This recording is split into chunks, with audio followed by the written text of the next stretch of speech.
Hello, David Morgan with you with the weekly perspective for the week ending the 7th of January 2017. Well, this is a good one to start with here.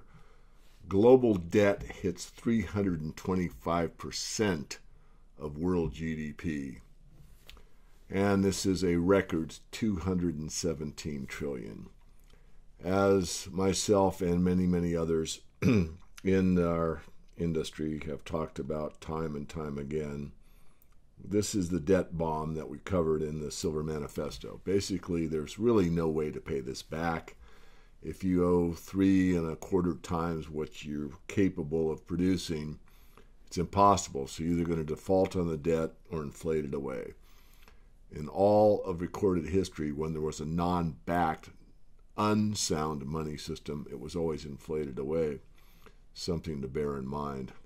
And another one that goes hand in hand with what I just mentioned is the bond market, the debt markets. And this, of course, another zero hedge article worth noting, and that is, first it was Goldman Sachs, which accurately warned last summer that a sharp spike in interest rates would lead to trillions in bond market losses.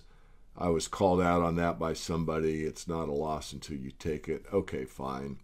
As observed over the past 2 months after the Trump elections. Basically, the bond market, as I've said and others, as far as I'm concerned, has peaked, and we're just waiting for the other shoe to drop, which means that interest rates will continue upward, and that means bond prices downward, and this will be more and more difficult as time goes on for not only national debts to be paid off, but also private debt and corporate debt. So the death debt spiral has begun, and we will wait and see when it accelerates.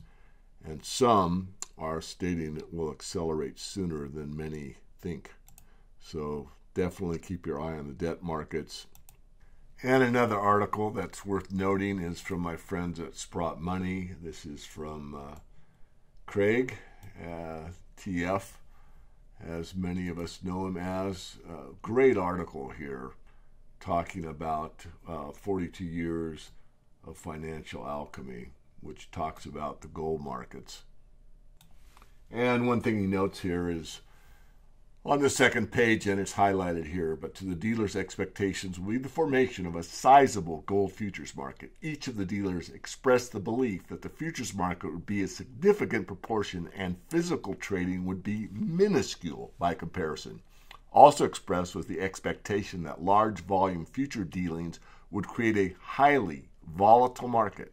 In turn, the volatile price movements would diminish the initial demand for physical holding and most likely negate long-term hoarding by U.S. citizens. Kind of planned from the beginning.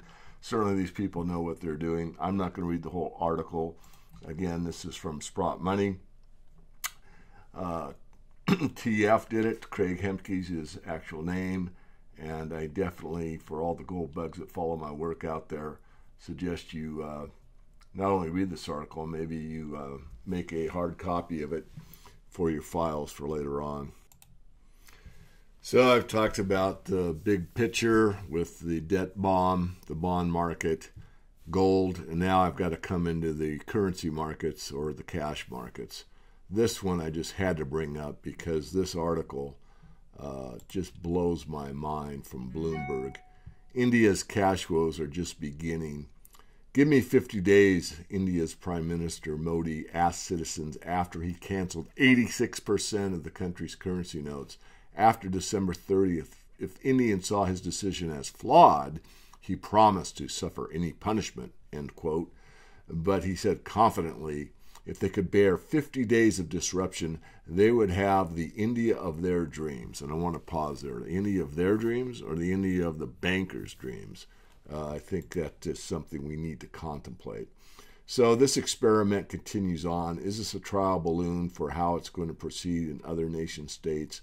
Remains to be determined. I won't go out any further on a limb on that, but it is certainly an interesting exercise in the disruption of a country that mostly is cash-based, how it's affecting the people, and what is actually going on.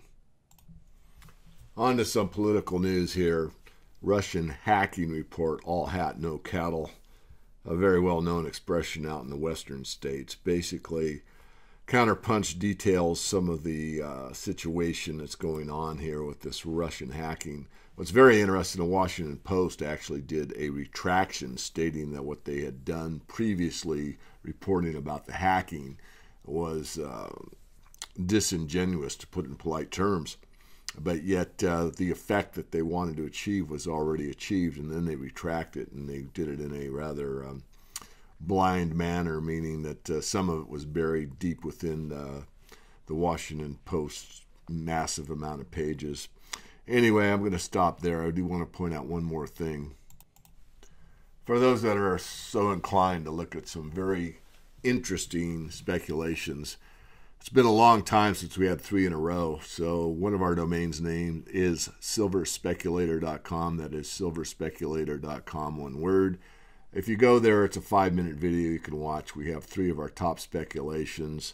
One involves Barrick Resources, one of the biggest natural resource companies in the world. And there is some very interesting facts regarding Pascalama. I can't give you all the information here. There's a little more in the video. And there's 2 others. So if you're interested in getting your 2017 resource portfolio into a high-risk, high-reward situation, I suggest you take a few minutes to come to silverspeculator.com and have a look. That's it. I'll be reporting week after next. I'm actually in Mexico for about 2 weeks, then off to the Vancouver Resource Conference, but I will do an update as soon as I possibly can.